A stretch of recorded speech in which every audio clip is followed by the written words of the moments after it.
Hello, ladies and gentlemen. Welcome to the channel map for February 2021. January was a bit of a crazy month. We're going to get straight into the recap here, and I'm going to explain why some of the things that I said would probably happen in January didn't happen in January.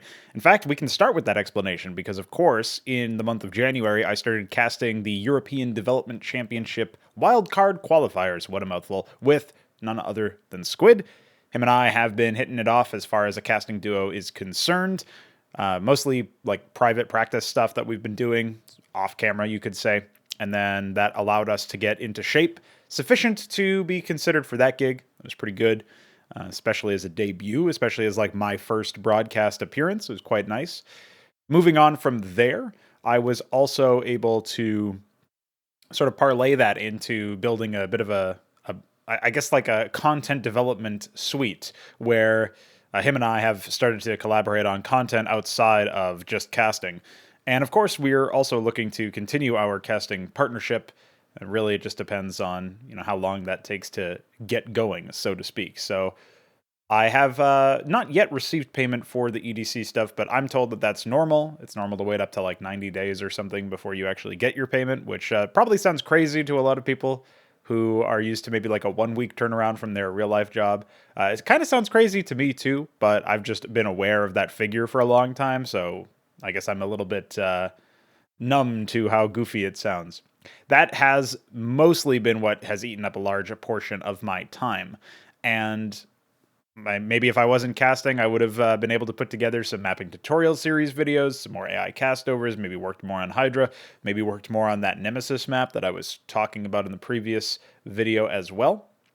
However, that didn't happen. It just didn't come to fruition because of the fact that I was spending so much time grinding out the hours with Squid, making sure that our product was, good. I literally had to learn how to cast in like 2 or 3 weeks. So there's tons of improvement that can still happen. I talked a little bit about this in my most recent DadCaw as of the time of recording. So it's something that I think will definitely continue to evolve and improve over time. It's just something that I have to figure out how to tackle in the future. So that's assuming we get the opportunities, of course, and I think we will. I think we'll more or less create them for ourselves. That's kind of the reason why we're putting together content too. So we'll see. We'll see where that goes. That's an exciting sort of thread to keep track of in terms of the month of February and just 2021 going forward. After the casting stuff, we can start talking about some of the other things that were taken care of. Of course, we started working on the extenders, and by we, I mean iQuare and myself. We started working on the attack wave extender, for example. We got pretty close to getting everything taken care of and then had a bit of a setback where I had to rewrite all the hooks in C++ instead of Rust so that we can actually debug them and so that we can figure out what could be causing the issues. It looks pretty promising. Just in the first couple days of February, we've already finished that rewrite, and iQuare's like taken a look at the stuff that I've done and fixed some errors that I made in my sort of like a stupor where I was just like super zoned in and coding at like 1,000,000 words per minute and all that stuff. And obviously you're going to make some issues there without any oversight. So surprisingly enough, I didn't get any crashes despite the fact that I'm adding like something like what feels like 8 or 10 hooks or something crazy. So that's pretty impressive. We'll see what we can do about that in the future, like actually trying to make sure that everything is fixed up. I think we should see that by the end of like maybe this week that we're in, the first proper week of February. We should probably be seeing that very soon. So it's a bit of a teaser for you, but we had started on that a while back. And as far as Hydra's game state goes, we had also completely removed upgrades. So we only have the units themselves and the production structures they come out of and the tech structures that enable them. And of course, the town centers that produce your workers. That's what we've got as far as tech trees go. And the AI is still adapting to that, of course. One of the major issues with the AI currently is that if I have not made sure that they're as flexible as possible in their script in terms of tech, and that they like essentially force them to tech up, well, they're used to being able to get away with spamming like Marines or Zerglings or something and then just upgrading those tier 1 units. That's no longer a possibility, and so we are going to need to see more from the AI as time goes on. That was something I almost didn't expect. Because, of course, when you say it like that, it sounds like an obvious case that might happen. But that was a learning experience for me because I was mostly thinking of it from the perspective of the units in a balanced state, in a map state where you just have like, 10 zealots against a single amaranth and like who would win kind of scenario. And obviously like that particular ratio isn't favorable for the Amaranth, but higher tier units in general are going to trounce lower tier units, and that's kind of how it should be, even though these higher tier units have their own niches that they kind of fill in a different way. If you can think of like the Madcap compared to the Marine, Madcap obviously doesn't have stim, doesn't move as fast as the Marine does when stim pack is active. It's just not as like brawly. It's more about map control and pushing decidedly forward. So these are elements of the unit's designs that help them feel a little bit more interactive than simply having an upgraded tier 2 version of a Marine or something, right? I wouldn't want to just have the same ability or the same unit but have it beefier stats. That's not super interesting to me. So I try to make sure that the passives are there, or the weapon behaviors are there, so that we have a little bit of a more interesting approach to that sort of thing. There's a couple of other areas of design that I can tap into that have not really been tapped into. Like, for example, we could have like a Terran vehicle that cloaks, since we have an aircraft and an infantry that cloak. We could have maybe like additional units that have bounce attacks, since we've got the Mutalisk and now the Gladius. So we could have like a Terran unit that does that.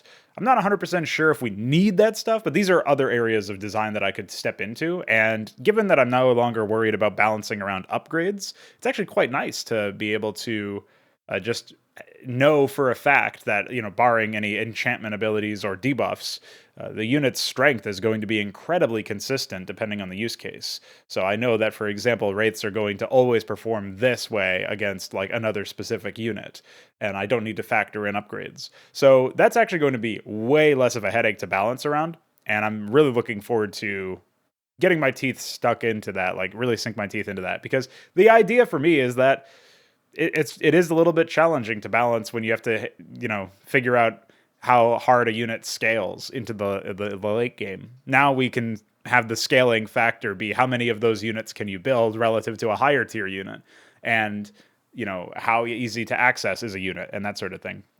And instead of scaling based on like invisible upgrades, you are scaling based around the quantity of the units that you can produce. So that's been really, really rewarding, even though we've only just barely at the end of January implemented that, and we haven't really had that much of an earnest test, especially with like PvP, like player versus player. So definitely looking forward to seeing that, and we'll just see where we go with that. That's another thing that like I've said this time and time again, of course, but every now and then we just get like this change to Hydra's game state that sets us in a position where we have to spend a lot of time exploring and figuring out what's actually going to come up, and what issues are going to crop up, and what downstream consequences do we have to be concerned about. And it's something that I'm quite impressed by, the fact that we're still able to do that now. Even though it's not necessarily like good in the short term, it usually results in a stronger product in the long term. In fact, I don't think we've made a sweeping decision, for example, to remove upgrades or researches, or to make it so that you can branch out to Barracks Factory Starport from the get-go or something like that. I don't think any of our long, far-reaching decisions that were made have been bad. I don't think any of them have resulted in a poor, lower quality product. So that's very exciting, because these sweeping changes are actually pushing us ahead in terms of quality, in terms of the quality of the experience of the user anyway. And that to me is like the main deal. So now we can just focus on like the engine improvements and the extenders and stuff, and I'll get to that a little bit later, but some of my thoughts on Hydra in the background. The other Brood War project that I worked on was, of course, a Nemesis map. I hinted at this a few times, but most notably in the previous channel map. Obviously, I thought we were going to have enough time to focus on it and get it out before the end of the month. Casting took precedence, so that didn't happen. Instead, I had a much smaller, more map crap style production that I gave for my brother's birthday of the 30th of January. So that was, of course, hilarious, and we just played it a couple times. And got destroyed, and then when the one time we were about to win, we crashed, of course, which is just how it goes. Like, the AI rage quits. So it was quite funny in that respect.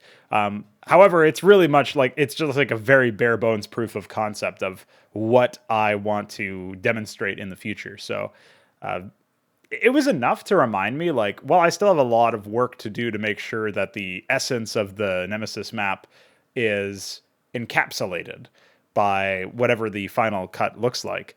it was a nice little teaser for me as the designer, saying like I can see where this would be really spooky because like when a legion of men show up out of fucking nowhere, like holy shit, that's pretty thematic. So even though we only got like small legions compared to what I wanted, that was yeah, you know, like it was still enough of a sneak peek, like a beta test or whatever, that made me think like this proof of concept, like this concept definitely works and it definitely has an element to it. So yeah, I was appreciative of it anyway. So even though it's like not really anywhere close to what the final product will be like, it was still enough to remind me, hey, this is going to be fun.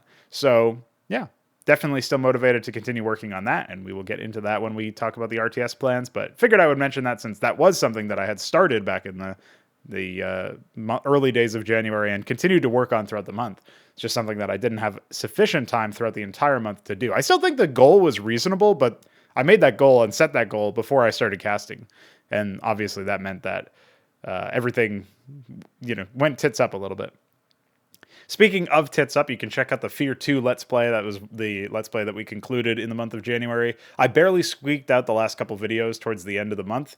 It was just not a fun product to play, honestly. It was just like a really boring game. And it was also so confusing that I don't even think, like I said this at the credits rant, there's not really much of a discussion to be had about the game. There's nothing gained by reviewing it. And I think similar to what happened with Genesis Rising, which is a bit of a cheat because that happened to the 1st of February, so it's not something I can recap with in the same sense. At some point, you just have to like drop a game that you're not interested in, and that's what I did with Fear 2. I beat the main story, and I dropped the expansion and decided I'm not going to bother reviewing it. With Dead Space 2, surprisingly, there was at least something coherent about its production that I could attack and review. And especially since like the first game was also in that same camp. Now, Fear 1 was in that camp, but I didn't bother producing a review for that, even like my old shitty like spoken word stream of consciousness reviews. Fear 2 definitely doesn't justify it on its own merits. So it doesn't even have the backing of like a title that I did a review for in the past. So I guess that's that. That's why we're not going to be reviewing that, and by extension, why we won't be reviewing Genesis Rising. It'll just be on to Age of Empires. On the second channel, we had Elo Heaven and interviews. We continued all those things. The series are kicking off quite nicely, continuing quite nicely. I've got plenty in the works for the month of February as well, but those were the main pièces de résistance. We also had a show with the developers of Frostbite. It was a first-person mapper. Catfood and I interviewed 3 of the developers of the Danger Zone map. And that was pretty cool. I remember Veek was actually in the chat for that one. He asked some interesting questions. And that was just how we spent that time. So that was another sequence that we did. If that's something that interests you, you can head over to the second channel and have yourself a lovely listen for like an hour and a half, 2 hours, or whatever, however long it was. So let's go into the RTS plans, because we've recapped everything that there is to recap when it comes to January. The RTS plans for February 2021. First and foremost is the engine update and extension stuff that we are going to be working on. I would love to say that first and foremost is the Nemesis map development, because that's what I'm more excited about in terms of like the immediate short-term future of things that I want to get done. However, when it comes to what I actually need to implement, I need these extenders in action, and I need the game state to be more stable, like the actual mod, the plugins to be more stable. And I need a lot more from the environment if I want to make this product as good as it can be.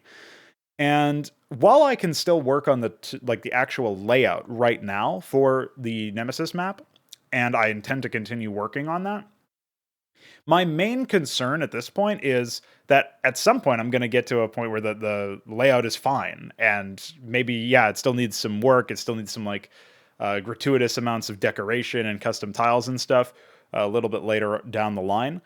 But it's functional. And if I want to make any additional changes to improve that functionality, I would need to test it. And in order to test it, I need these extenders in, because otherwise the test is not like actually feature complete. The product isn't feature enough complete to get something actually usable from the test, basically.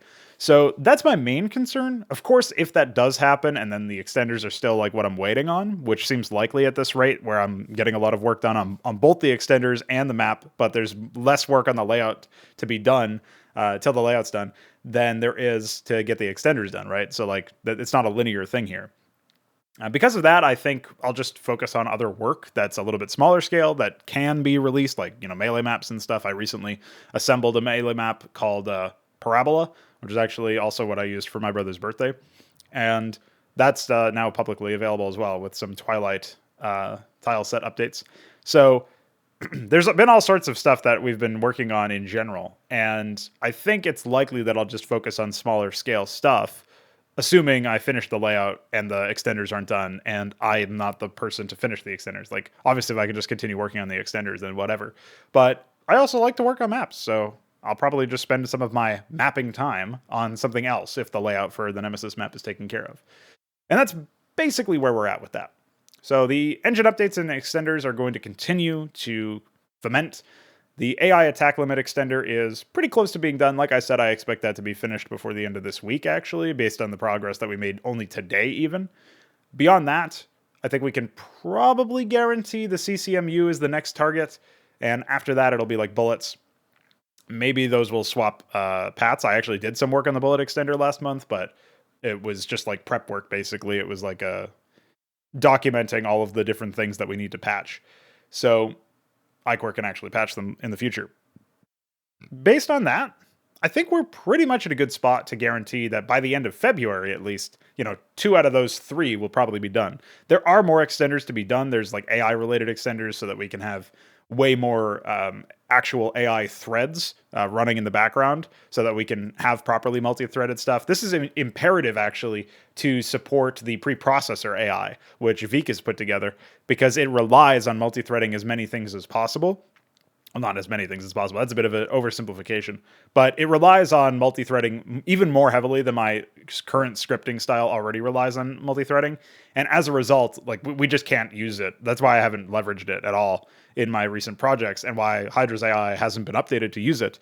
Simply because if you were to use something like that, then you would just, well, for lack of a better term, you would pretty much just get fucked by the thread limit and you'd probably crash.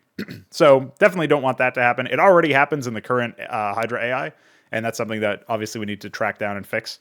So the main fix for that is just, going in and raising the limit. One of the main issues that we're also seeing with some AI crashes, not all of them, but some of them, are also due to the need limit. That should be somewhat attenuated by removing upgrade requests, but if anything, now we're going to have more requests for production structures because there's less money that needs to be spent on things like upgrades. So you can just have the AI be spending all of its money on production structures and more units. And so the build requests are the main thing that are, I think they're the only thing at this point that are considered needs, because the other ones were upgrades, techs. I think player need is technically a build or whatever. So it's anything that's to do with building structures. Those are your only need requests right now. And I believe the limit is like 100 per town or something. And you can imagine easily having, more than 100 structures that are manually requested. Supply structures not included. Because those are not manually requested for the most part. Those are automatically requested, although maybe they still create needs. I actually don't know that off the top of my head. I'm pretty sure, though, that the need requests are only explicit, but you can imagine plenty of AI that would build like more than 100, of X structure, just to slap that stuff together. So it's not really a reasonable limit whatsoever, and it's definitely something that we are going to need to fix. I think once that is addressed, we'll see far less instability from the AI, because what happens is if you exceed that limit for a single town, you start to corrupt the arrays of other towns, and that will certainly cause crashes or some other instability where the AI just doesn't work correctly. That's your best case scenario, is that there's a silent failure and the AI just stops working properly, which is really sad. Obviously, it's not what we want at all. So that's the main reason for focusing on those AI-related extenders. The AI attack-related extender, that was just there because we almost had it completely finished, and then again, after we tried to work on it in January, we almost had it completely finished. So at this point, it's just like a mix of unfinished business and the unfortunately false, preconception that this should be easy and trivial, and we'll get it done simply. It'll be a simple job. Well, that was fucking wrong, but it's probably almost done now, I think. It's like we're very sure at this point that we have it done. And now that that's taken care of, we can move on to slightly more impactful things like, of course, tackling the CCMU and CCMB, cannot create more bullets, issues. So once those two things are taken care of, I think you're just going to see way better stuff. Of course, we also want to extend the selection limit. Milestone and Veek were actually working on that, and they were able to get 24 working after mostly Milestone was able to do this. He was copying a lot of stuff from the Burning Ground mod source code that we have access to, courtesy of Black Overseer. And that was pretty good. You know, just being able to double the selection limit is pretty nice. Certainly still a step away from having infinite, but the main concern that I have, I guess, is that you'll only be able to see 12 units at any one time. We're not going to bother like rescaling the wireframes because that looks terrible. And I think it's just better if you like that'll be something that we worry about for like creating some workable display of a lot of units in your user interface. That'll be something for the new engine. That's not something that I'm too interested in jumping into for Brood War. I don't think it's that important either. I think like as long as you have a unit counter somewhere that says like, here's how many you have selected, at that point, we're just like recreating the fucking Oblivion hack from the old days of 161. So that might even be, if we can find the source code for that hack, that might even be what we need. I don't actually know. I'm assuming that there is no source code for that though. So based on all of what I just said, it looks pretty good for the future of Brood War in this month. We should, have some of these extenders taken care of. Like I said, I think it's pretty likely we have at least, not only the AI attack limit, but also, one of bullets or units, maybe both. Obviously, the human players are not going to be able to interact too much with the unit limit extension, besides like when you're fighting 4 AI and you obviously would hit that limit, and then the AI is always faster than you in terms of queuing units, so like then you can't even build new units and stuff. Besides that being resolved, I don't see the players being able to interact with it as much because they still have the selection limit. So that's definitely something that we're going to need to turn our attention to at some point. The question is, do we continue extending the AI-related stuff to stop those crashes and instabilities when AI are present? Or do we come in and just raise the limits and like focus on a player-focused experience? That stuff will play by ear. The first three or the next three extenders that we do are definitely going to be the AI attack limit, which is almost done. We cannot create more units, which is partially done, and cannot create more bullets, which is, I would say, probably partially done as well. Maybe even almost done. I actually don't know the status of that one, but it's either like about halfway or almost done. Whatever. So very exciting stuff.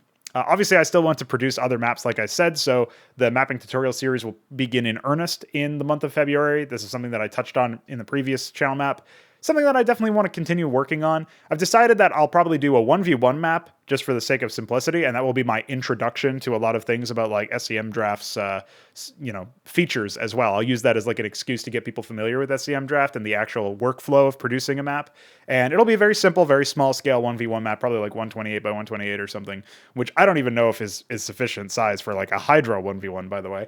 But there you go. We'll have another 1v1 map in the pool, even though that's probably not going to be used too much.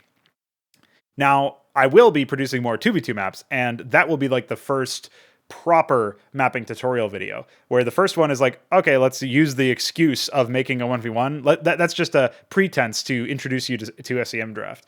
2v2 map is when we're going to talk a little bit more about mapping concepts and build upon our understanding that we built on in the 1v1 map video, and that I think will be pretty nice. If we move on to other things, like I said, just more melee maps in general seem like a good idea. We could get more 8-player maps, 6-player maps, 4-player maps. I think all that stuff would be good. Maybe more scenarios from people like Kian. Milestone did work on a scenario, I think, back in December, actually.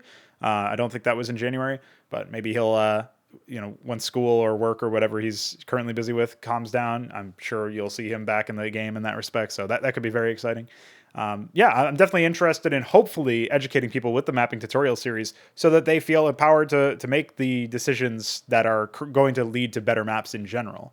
And in the meantime, if you don't want to wait for that and you want to make a map and then send it to me, I will definitely review it. That's stuff that I've been doing for people like Milestone and people like Kian and stuff for just a long time now. So I'm definitely interested in it. If you post the stuff in the Mark Time Strategy channel of the Discord server, there's plenty of people who are on the Discord server who are map makers or mapping, just veteran map players who might have some feedback for you. So even outside of just me specifically, there's like a support network in that respect that can help you, educate yourself, or just like, respond to some experimentation or whatever. So definitely plenty of stuff there.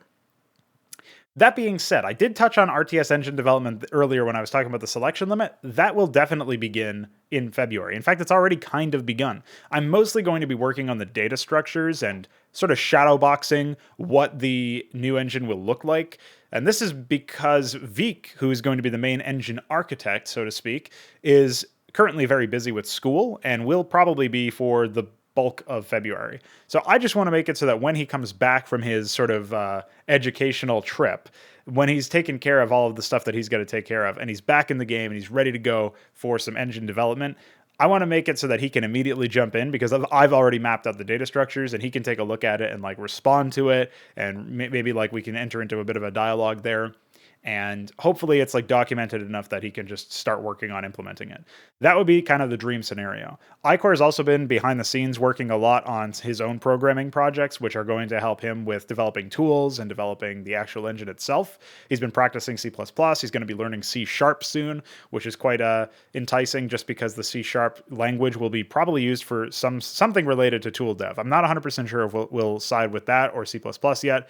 I think in theory, you can make C# perform not really as well as C++ does, but you can make it perform enough, like well enough that it won't be a concern.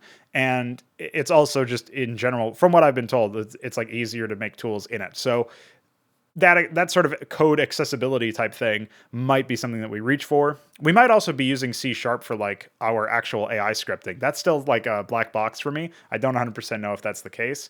Either way, we'll see what we come up with later on. So we can start to think about this stuff now. We can start to actually, imagine what the RTS development stuff is going to look like. And if I can get those data structures taken care of and iQuare can continue learning programming and stuff like that while we work on the extenders together, and V can continue spending time in school and raging that he's not part of the process right now, then that will be great. He'll have plenty of motivation when he comes back, which is nice.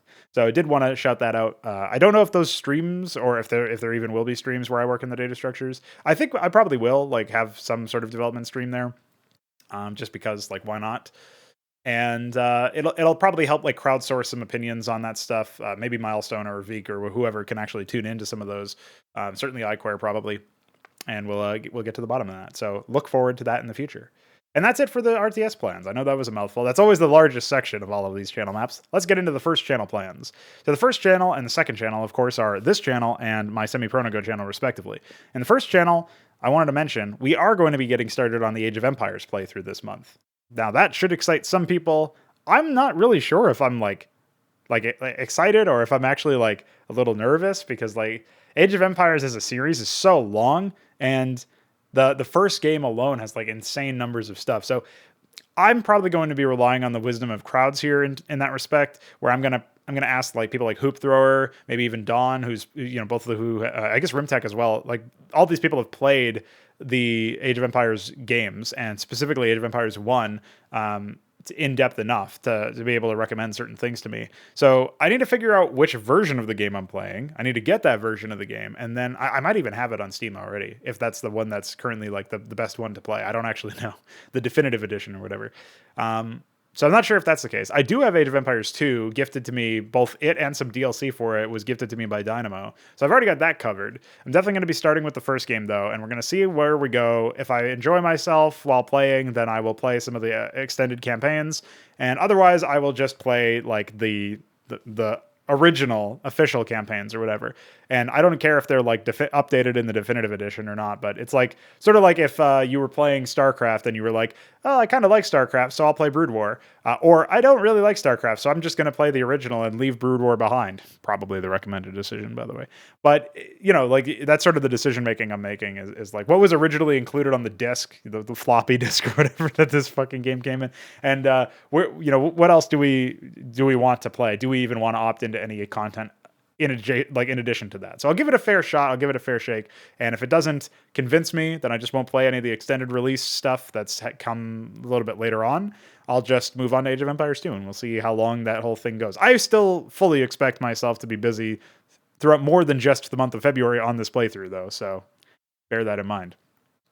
I've also got AI castovers of Hydra content coming up. I want to look over some of the maps that I've been able to put together recently. Some, like the last map that I made, Bael'Thal's birthday map, and this new 2v2 map. All are fair game for AI castovers. The question is Hydra stable enough yet? This is something that I touched on in the previous video as well, previous channel map, is that I don't know if Hydra is stable enough to make this work, like to actually finish an AI game. So I'm going to have to do a dry run and just see if it works. And if it does, then great, my commentary wasn't wasted. And if it doesn't, then, well, hopefully the crash comes soon enough so that I immediately know what's going on. Either way, there should be some AI castovers this month, assuming we can resolve any stability issues that may or may not come up. So we will keep that in mind. The mapping tutorial series I've touched on a number of times here. I definitely think that at least the first two videos will be made. The 1v1 and the 2v2 map videos will be made this month. Just because like that, it's something that I want to just start on, because I've noticed that when I just talk about stuff, I can talk about stuff all day long about what the plans that I want to do. I don't really have a problem starting new stuff, but it is a concern that I have not started that yet, even though I've been talking about it for all of January. I understand why. Like, I have reasonable excuses with the casting stuff and the other maps that I was working on and the playthroughs that I was doing and all that shit. I'm certainly very busy, but I definitely can make time for working on those videos, and I think it's only natural that I would. So I can't necessarily promise it'll be like the most well-prepared and well-edited video out there or whatever, but it should be very informative for somebody looking to get into map making, or simply brush up on the basics, or see how I put together a map, and maybe you'll learn something from like some small bit of trivia that like helps you assemble a map to, in a better way or something, in a more efficient way. So all that stuff is there, and certainly something that I am interested in. That being said, that's it for first channel plans. I probably will have some other videos of other kinds, like Dad Cause, and obviously like, no, maybe that's actually it. I don't know. Maybe some crow bills or whatever. But for the most part, like that's all of the planned stuff. Is the mapping tutorial series, the AI castovers, and the Age of Empires playthrough.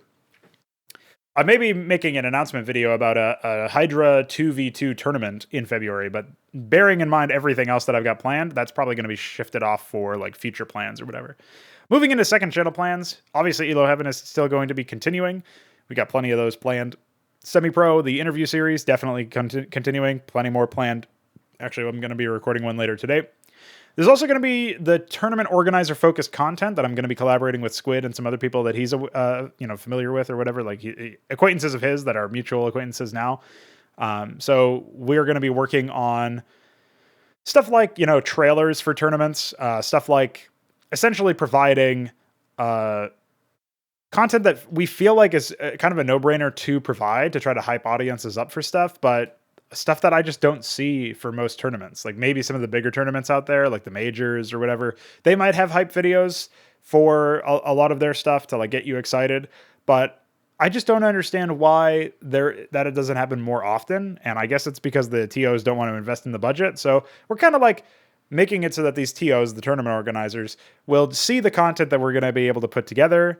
It's going to have mass appeal just based on the way that we're producing it. Like, assuming we're successful in hyping people up, then that will it'll just naturally float to the top, so to speak. So, it'll be seen by the right people. It'll be seen by the right number of people. And I think it'll be a no-brainer to like maybe pick us up for a content team or something like that after the fact. So that's sort of the thought process behind it. The sort of best worst case scenario, I guess the worst case scenario is like it doesn't take off, nobody likes it, and it was just a waste of time. I don't think that will be the case though. Our level of competence at the base level is pretty decent, and even if maybe it's like not the best edited video out there, it should still convey the proper tones, and I don't think it will be like distractingly bad or anything. So for the most part, it might just not be as fancy as it could be, and that's because we're not working with a budget, and I'm not a professional video editor. But aside from that, like it should be pretty good. And this will also be like a bit of a test pilot as to like whether or not we can source the right kinds of clips for the right kinds of moments. And ideally, we would be able to produce longer form content that goes into almost like a documentary style where we follow a team during a circuit of a specific league or something. There's all sorts of things that you could do in the CS space that aren't being done currently. And that's mainly what we're going after. So the next worst thing that could happen, that's even not even really that bad, is we specifically don't get picked up for it, but all of the TOs independently hire within their own staff pool or whatever and start making content like this. At the end of the day, we've still provoked these people to make better content and make more exciting content. That's still a win in my books. So even if we're not the ones getting salaried for it or whatever, it's still good. It's still useful. So that's some content that will be coming soon to a channel near you. And aside from that, I mean, we've got other series. We got First Person Mapper, we got Metal Makers, we got Hammer Meet Anvil. When the time and the guests allow, those will continue. Aside from that, we're just gonna see where things go, right? Play it by ear. But for sure, Elo Heaven, Semi-Pro, those are like the straightforward series that are definitely going to continue no matter what. And we'll see where everything else goes. Like, obviously, the tournament organizer focused content is going to be coming at some point as well. Future plans. In the future, I will be making Inconsummate Map 1 still. I'm still married to that idea. We'll see if I get a divorce. Probably not. And that's just not going to happen in February for obvious reasons. The solo second channel content that I discussed in the previous channel map for the Semi-Pro channel will at some point happen, but again, based on everything else that I've outlined, probably don't have time for that this month. Maybe that will change. We'll see. Video essays and, of course, the mapping tutorial series second phase, where I work on like a campaign map set. Those things are carryovers from a while now, and those will get attempted at some point. We shall see. But that is it for the channel map. Very lengthy one this time around. I will try to be more concise in the future, but hopefully it was jam-packed with enough info that it made you salivate for what we've got planned in February. Thanks for sticking with us. Thanks for liking and subscribing. Thanks for hanging out and frauding with the No Frauds Club. And that's it. Bye.